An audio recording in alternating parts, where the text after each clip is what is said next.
Hey everyone, welcome to our next video. In this video, we will learn how to calculate the mass of an atom and a molecule.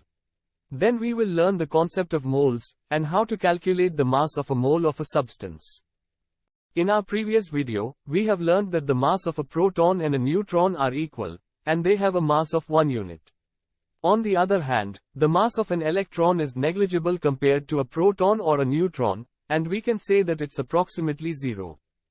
Now, let's take the example of the isotope carbon-12. It has 6 protons, 6 neutrons, and 6 electrons. This carbon-12 isotope was chosen as a standard reference for measuring atomic masses in 1961. One atomic mass unit, which is also referred to as AMU, or U, is a mass unit equal to exactly 1/12 the mass of one atom of carbon-12. From this definition, we can see a direct relationship between the mass of a proton or a neutron and atomic mass unit. Since carbon-12 has 12 protons and neutrons in total, the mass of one proton or one neutron is 1 U. So, the mass of a carbon-12 atom is 12 U. Similarly, oxygen atoms have an atomic mass of 16 U, as they have 8 protons and 8 neutrons. Aluminum has 13 protons but 14 neutrons, so its atomic mass is 27 U.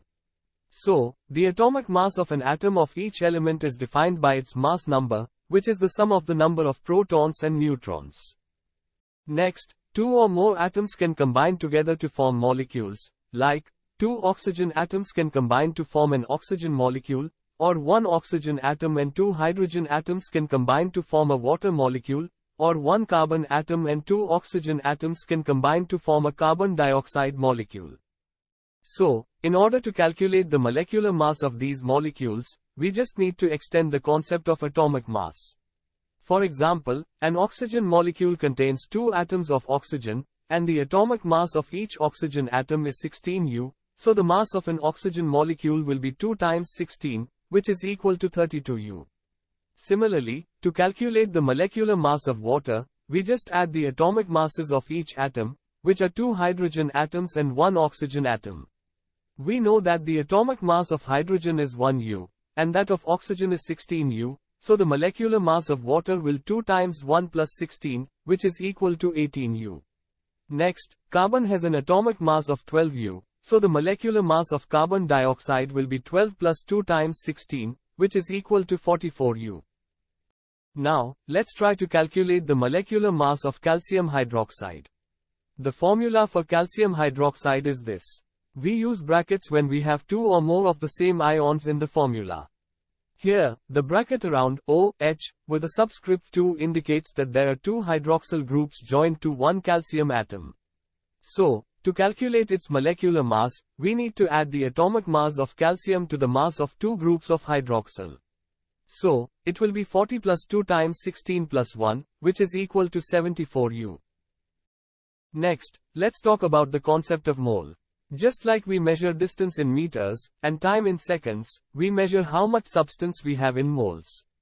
1 mole of substance is equal to the amount of that substance that contains 6.022 times 10 to the power 23 particles, with particles referring to atoms, molecules, ions, electrons, or protons depending on what substance we are talking about. So, if we have a little pile of carbon, and we are told that it contains exactly 1 mole of carbon, then there must be 6.022 times 10 to the power 23 atoms of carbon in that pile. We call this number Avogadro's constant and denote it by the symbol N subscript A, and the reason is that the mass of this specific number of particles, of any substance, will be exactly the same number as that substance's atomic or molecular mass, in grams. So, the pile of 1 mole of carbon will weigh exactly 12 grams, because carbon's atomic mass is 12.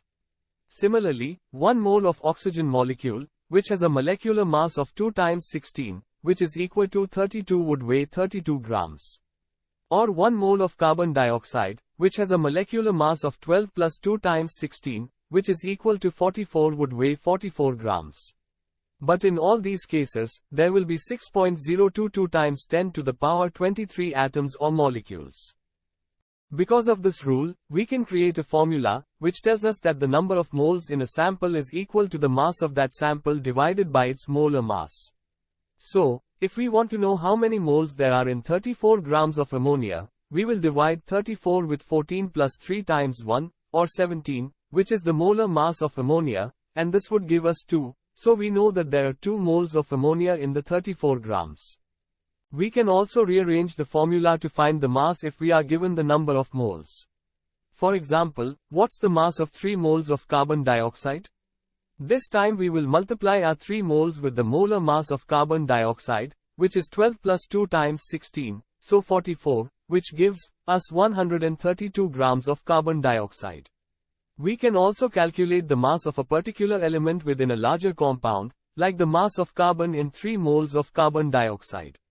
For this, all we do is take the number of moles, which is 3, and multiply it by the molar mass of carbon, which is 12. This gives us 36 grams of carbon in our 132 grams of carbon dioxide. We can go one step further and subtract the 36 grams from the original 132 grams to find that there must be 96 grams of oxygen, because carbon dioxide is only made up of carbon and oxygen. Finally, if we are given the number of particles in a sample, we can find the number of moles by dividing the number of particles by the Avogadro's constant. So, the number of moles in 12.044 times 10 to the power 23 helium atoms will be 2. Similarly, we can rearrange this formula to find the number of particles if the number of moles of a sample is given. For example, the number of particles in 0.1 moles of carbon atoms will be 0.1 times Avogadro's number, which is 6.022 times 10 to the power 22 particles. Anyway, that's all for this video. If you find it useful, please do share it with your friends or give us a comment down below, and we will see you next time. Thank you.